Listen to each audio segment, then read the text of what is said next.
Fox News presents continuing analysis of events manufactured by Fox News. Last night, Fox News interviewed President Barack Obama, who seemed incredibly evasive.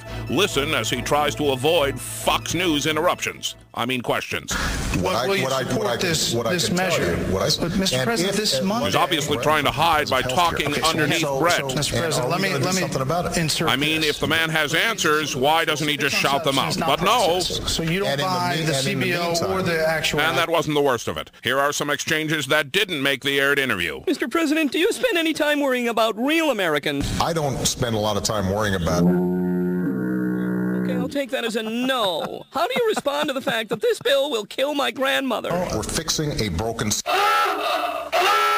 have any response to the voters' concerns about the cost of all of this? I see. So you don't dispute the fact that this plan will bankrupt America. And I respectfully ask that you do not respond with monkey sounds, please. Very well, then. Well, I want to give you just one last chance to summarize your health care plans here on Fox News. Give it to us in a nutshell, please.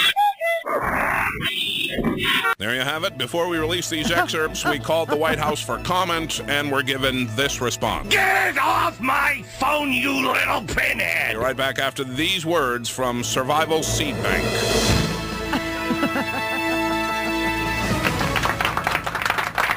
It's awesome. Listen, it was just rude. That's my beef with it. I mean, the president does go on Fox News, has been on Fox News, went on Fox News again last night. Bush, you know, I'm racking my brain now because the callers seem concerned that Bush was treated as disrespectfully as Barack Obama by somebody he can't remember or name on a network he doesn't know sometime in the last, I don't know, he says it's been 3 years since Bush has been president. Wow. It's been a year since Bush has been president, a year and change. Okay. It's March, so a year and 3 months on the 20th.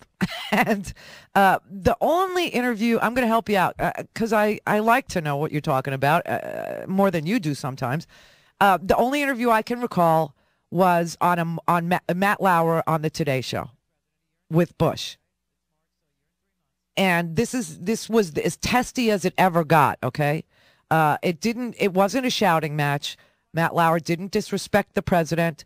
Asking the president hard questions is the job of the media. The only thing is you're supposed to wait for an answer, see? And that's what didn't happen yesterday. And, you know, remember they interviewed John McCain right before the Obama interview so that McCain could criticize the president. And, you know, all that really did for me was remind me, you know, how much worse off we'd be if Obama hadn't won. But this was just very disrespectful. It was just plain rude. You don't put the American president in a position like that if you care about your national security or your country, because the rest of the world's watching this stuff. And it was just so over the top, ridiculously dangerous to have somebody treat the American president as if he's a nobody, to be shouted over as if he were, you know, if Brent Baer wants to argue with me and shout over me, that's nothing new under the sun, okay? I'm not the leader of the free world. I still think it's rude and disrespectful to invite me there and then, you know, not let me speak. But this is what you do when the speaker that you've invited on is going to make you look silly. Just don't let the speaker speak.